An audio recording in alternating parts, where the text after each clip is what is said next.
Welcome to Way Out There, a podcast where nothing's off limits. Tough topics will be discussed and pondered. Of course, I never mean to offend. I just want to improve and talk about the topics that most won't in a way that I'm sure is unique to me. I'm definitely open to my mind being changed, and the goal is just to find a better way forward. For myself, for others, and for people as a whole. Um, a lot of my thoughts and things they'll definitely like change over time. There's a lot of things that will probably be repeated over and over again, especially as they kind of get refined in my mind. Um, but generally something I wanted to put out pretty early. So, the first episode truly just that, should any of my ideas or notions, anything like that, withstand any sort of test of time, please don't let any of it to be used for harm, destruction, pursuit of control or power and manipulation in any way. That's not something that I condone. I'm definitely more of a pacifist at heart.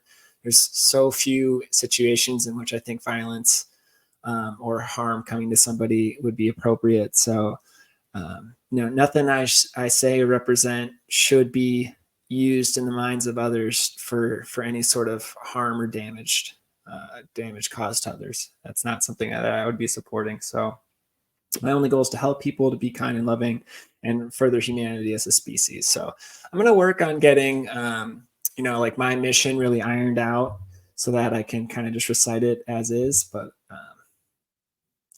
yeah, that's just kind of how I wanted to start off the show. So, I think the main thing I wanted to kind of cover in the first episode was just kind of going over the values that I have that kind of helped me start to turn my life around a little bit. And, over time, I might break them down more specifically. I'm going to have to do a lot of even more additional thinking to the thinking and research I've already done. As far as like, where do these ideas come from, from different religions and aspects of things like that. I do kind of want to go over how I was raised and what I what I've was raised to believe in, some of the other things that I ended up, discovering I believed in or thinking different ways about it. Than just the lens that I was kind of, raised under. But yeah, I think, at a certain point, I decided that. Let me rewind actually. So, I grew up Christian in a very Christian household. I have a brother that's a pastor. My other brother went to a very religious college as well. My parents are both Christian. So I grew up going to church every week. And, for whatever reason, it just didn't really like click with me for whatever reason. Like it was, I had a lot more just social angst going to church. It was, I didn't feel like I really knew any of the people there. I wasn't very good at making friends when I was younger. I just didn't feel like I really fit in, and I didn't really necessarily understand the point of church and all that. So again, like it really just didn't speak to me. So I kind of went through my early adulthood. Definitely, I feel like I was raised right, and I show a lot of respect and things like that, just because of the job my parents did and the values they did instill with me through Christianity. But I went to college and I really kind of fell away from that. I got very angry at God for a multitude of reasons. I very much tried to do everything on my own and kind of shouldered the burden on myself. It's it's all on me. I don't need to depend on anyone else to get where I want to go, and blah blah blah blah blah. Bunch of young ego, probably getting in the way of things like that. In my early 20s, though, slightly after college, I got in a car accident, and I almost died. Not funny, but I awkwardly laugh at a lot of things. Yeah, I was taking a road trip and from Illinois to Pennsylvania, and I left super early in the morning, and I thought I could maybe just make it to a certain checkpoint. But before I knew it, I was, asleep driving, and all of a sudden I just flew right off the side of the highway. Just was weightless for a second before waking up and just panicking like crazy, missing a big telephone pole or something. And then, the car was pretty much wrecked, and I had to pull over and, call my parents and call my girlfriend at the time, let her know, hey, I don't know if I'm even going to be able to make it out for Thanksgiving now. And it was kind of that point in time where I was like, I really don't have a ton of time to like wait and apologize about my dog. I don't really have a ton of time to like wait and figure out what it is I want to believe, which is like where I was exiting college. It's like at some point, I really want to dive into different religions and see how they speak to me and read their books and like really kind of understand more about each of them to choose what's best for me, because I had realized through college that like I probably was just Christian because I grew up a Christian.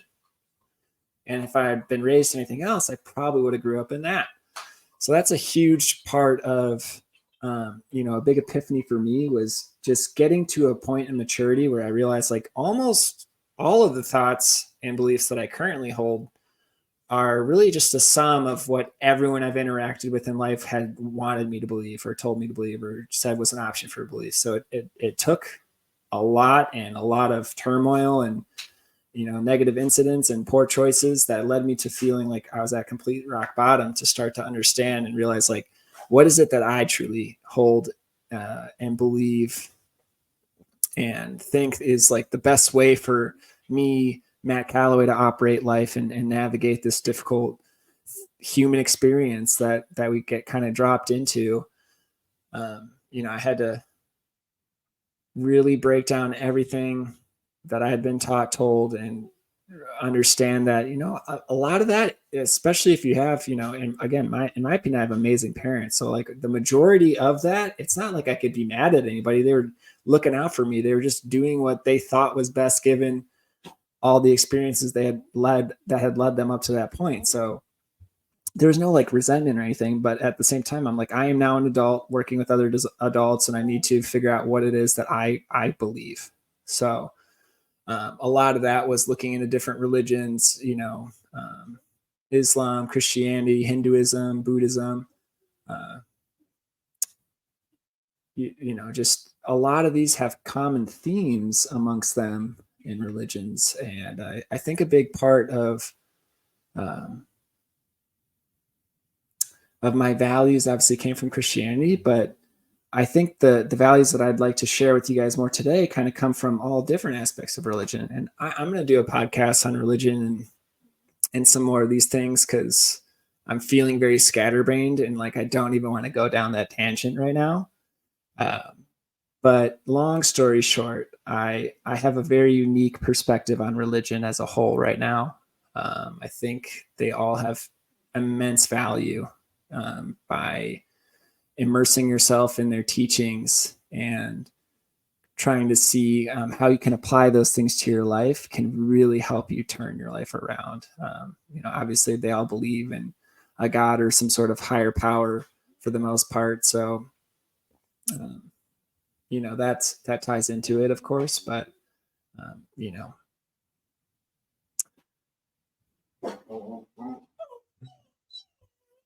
I'm definitely going to cut this out. I'm losing my train of thought here.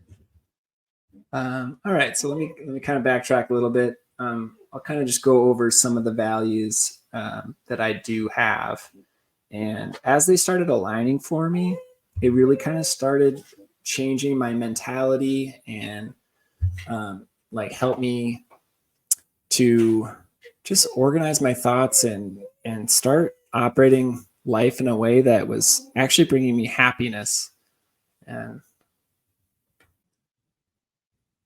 yeah, so I apologize. My dog was losing it, so I was kind of just getting distracted and needed to restart here. So yeah, some of the values that I've really adopted, I think that as they fell in line through each moment, and again, I'd really like to dive into these a lot more with a lot more depth. I might do like an episode for each thing on its own and kind of how like the stories behind them and how they came to be, a belief or a conviction that I held, near and dear to me. But let me just rattle some off. So gratitude for all things and expressing gratitude throughout your day and in the little things. Living in the moment. So a huge thing with living in the moment is if you're constantly worrying about the future or you're, upset about the past, you will unfortunately just continue to miss that present moment you're in. And you're going to continue to have regrets about the past. and continue to have anxieties about the future. So you need to really try to live in the moment, be where your feet are, whatever it is that you're doing, do it to the most of your ability. Obviously it's going to lead on a lot greater returns in life.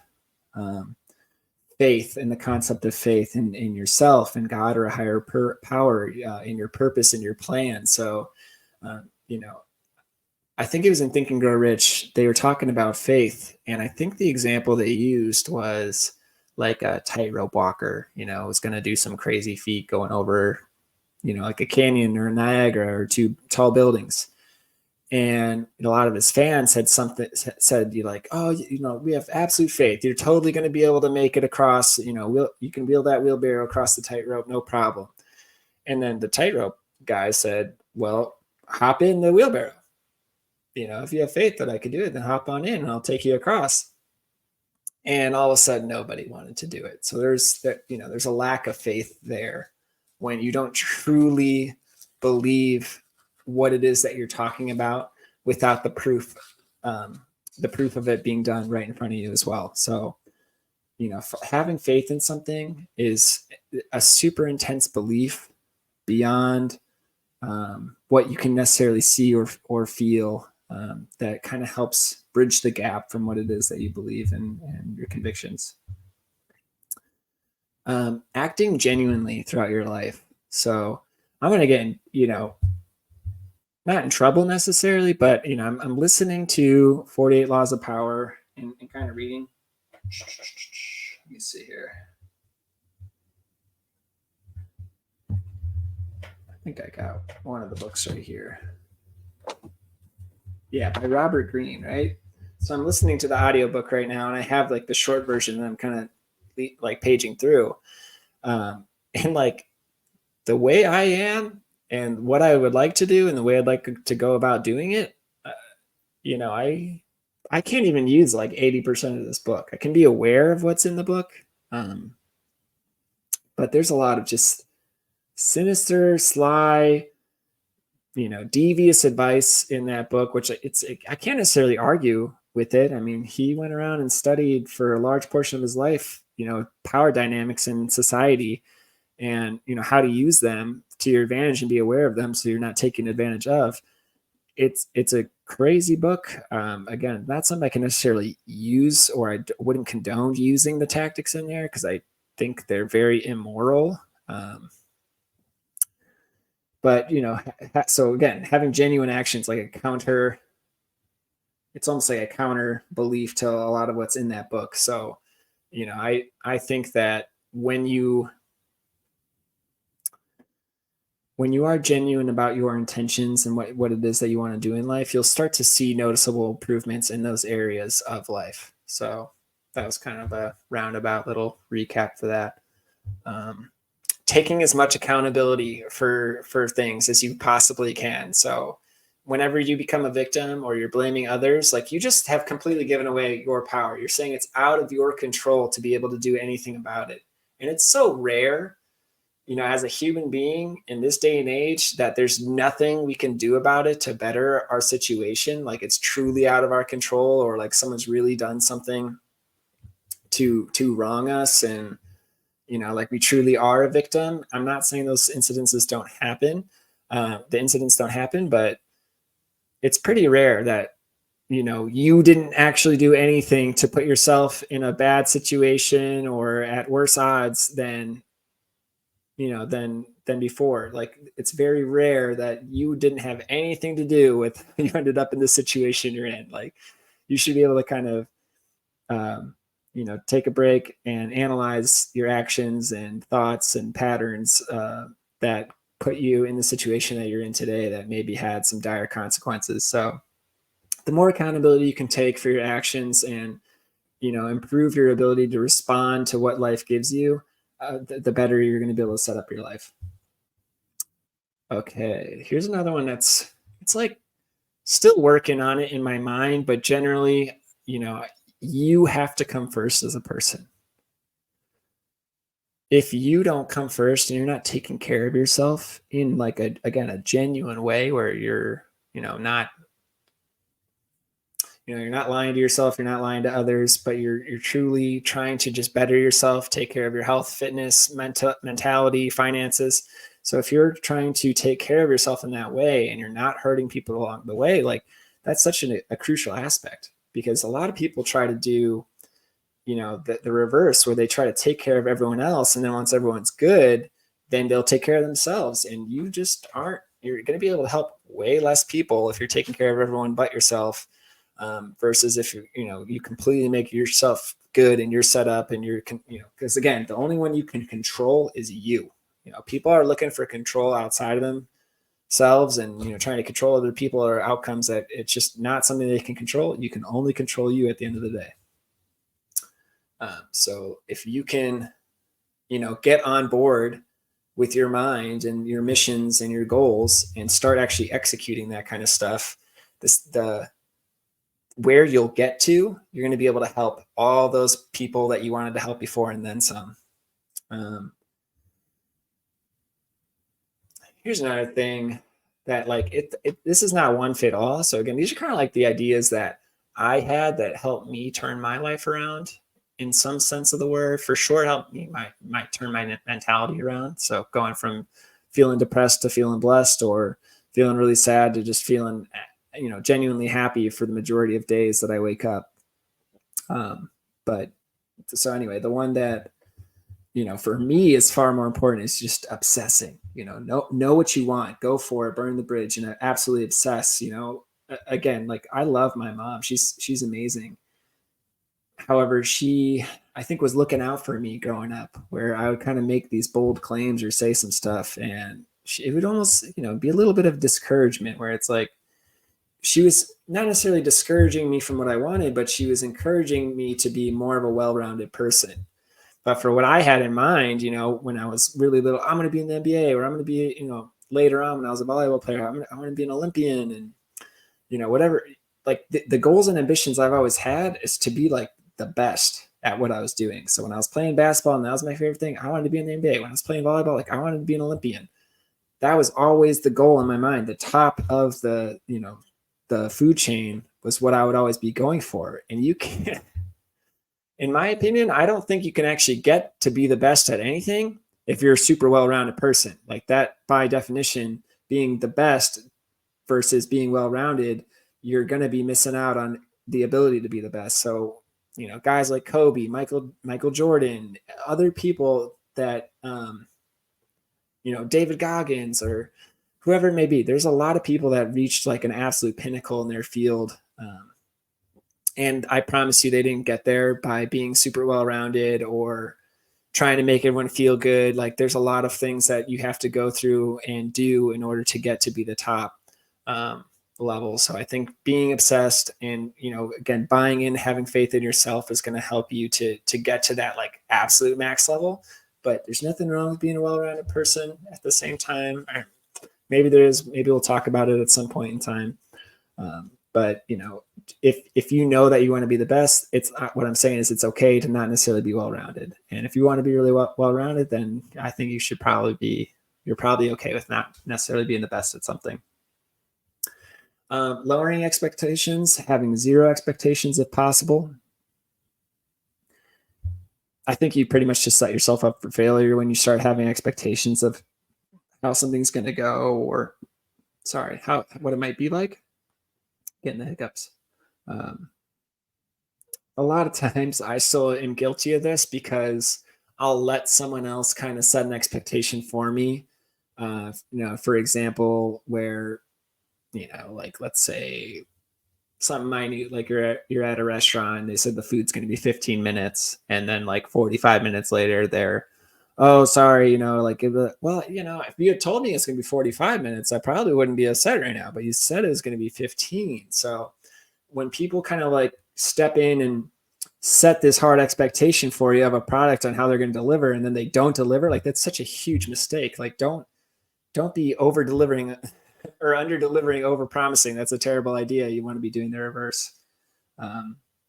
And from the side of things that I can control is just, hey, just don't have that expectation, because then pretty much at best I'm pleasantly surprised.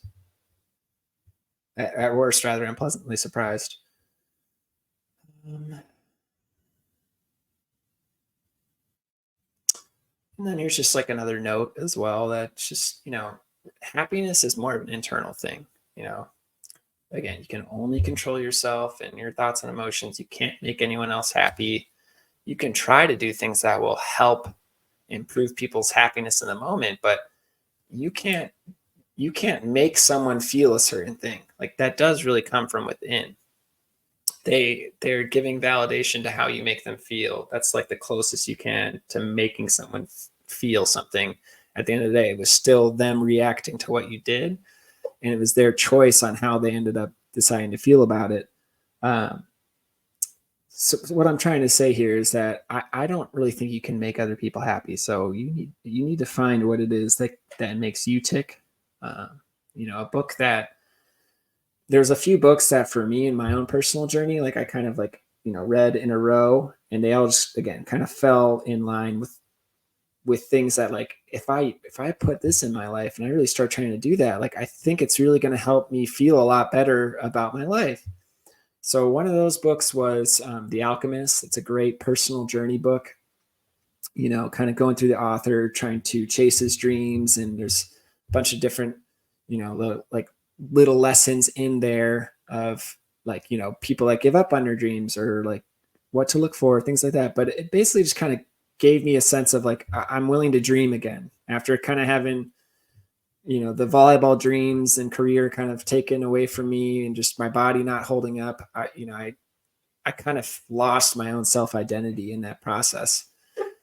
And again, at some point, I'll really kind of go in and explain more about my journey. Like maybe next episode, even I'll kind of just do the history of me and tell a lot more stories of kind of like why it is that I feel the way I feel today and think the way I think. um, totally lost my train of thought again. That's right. I was talking about The Alchemist. So that one was, kind of helped me dream again after feeling like there's nothing worth dreaming for. And then there was a video I watched, I think, at some point in time where someone recommended, like, you should ask people that you admire, like, what's a book that changed their life?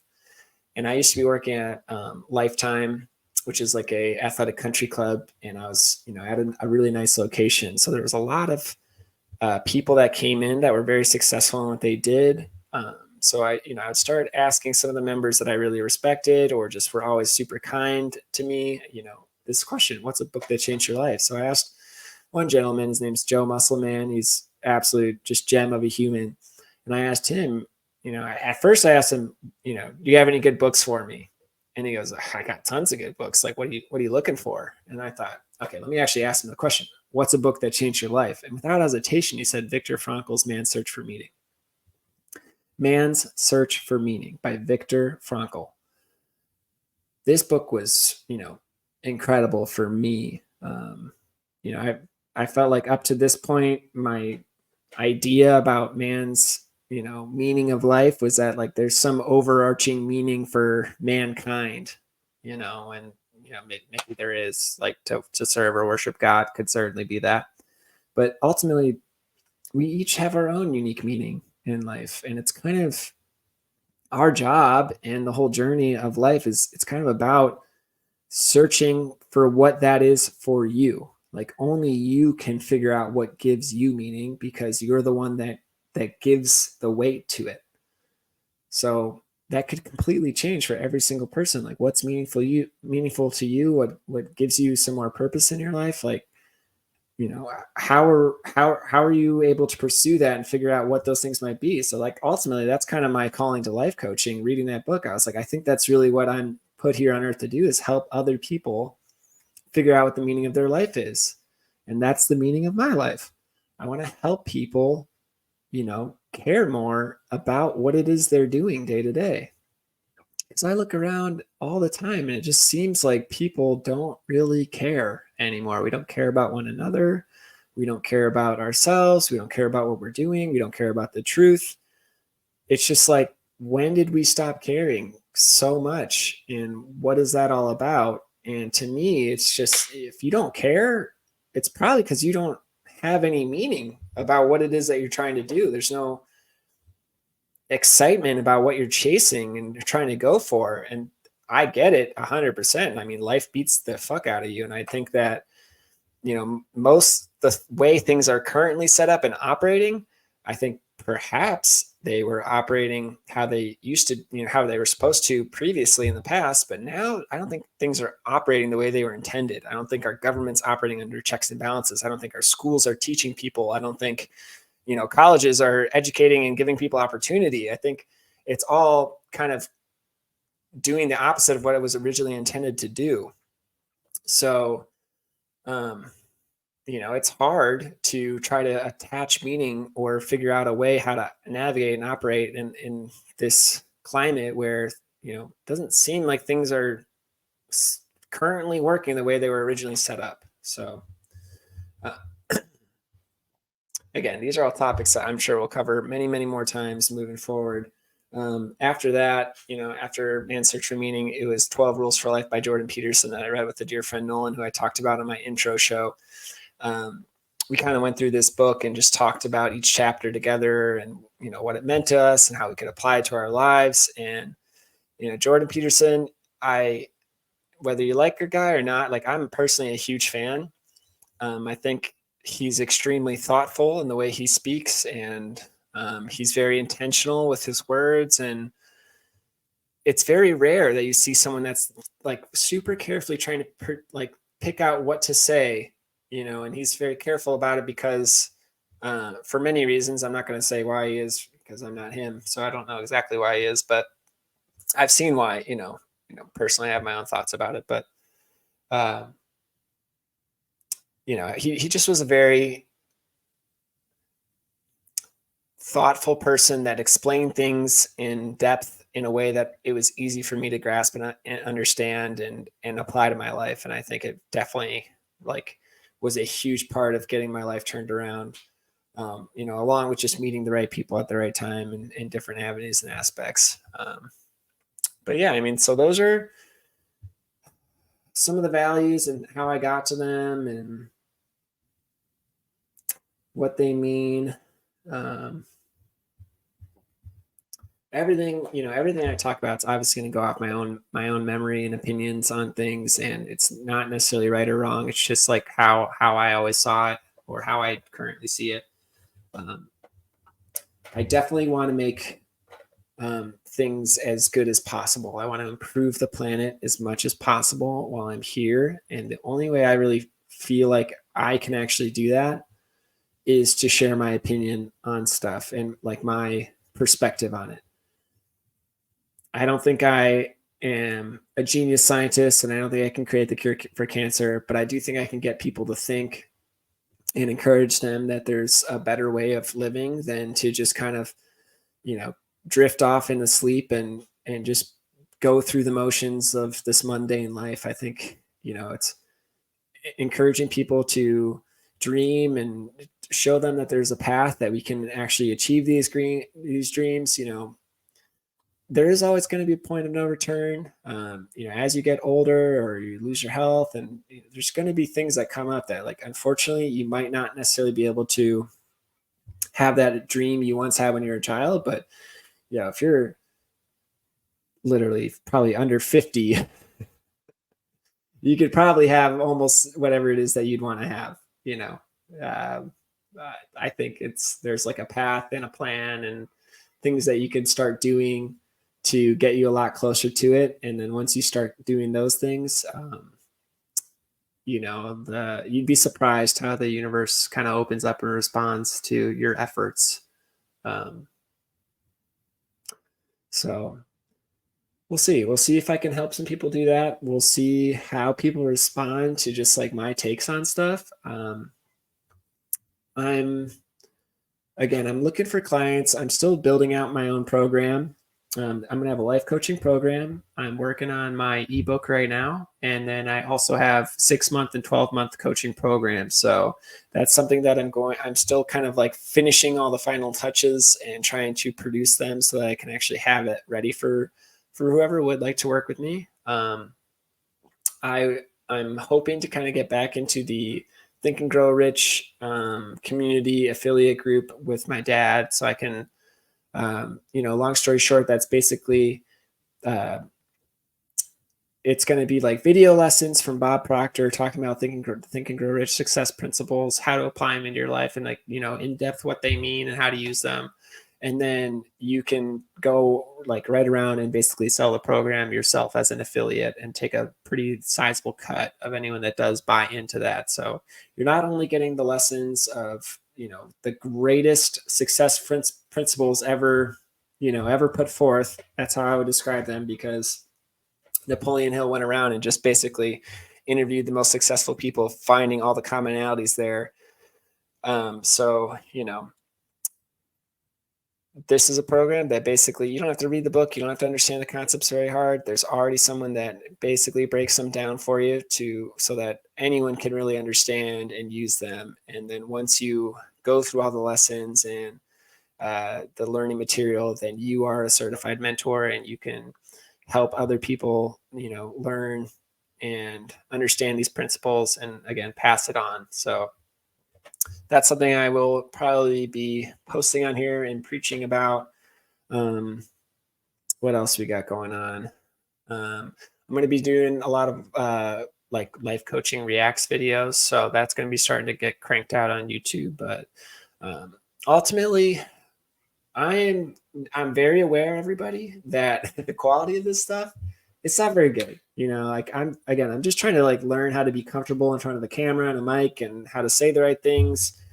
Not the right things. I'm just saying whatever comes to my mind. Obviously, I'm a little bit careful about what I say, but the whole thing is like the honesty online and just trying to be vulnerable and share my thoughts and opinions and perspective on things. However, I always get sidetracked. So like, I know that this isn't a super high quality podcast or super high quality YouTube videos and things of that nature.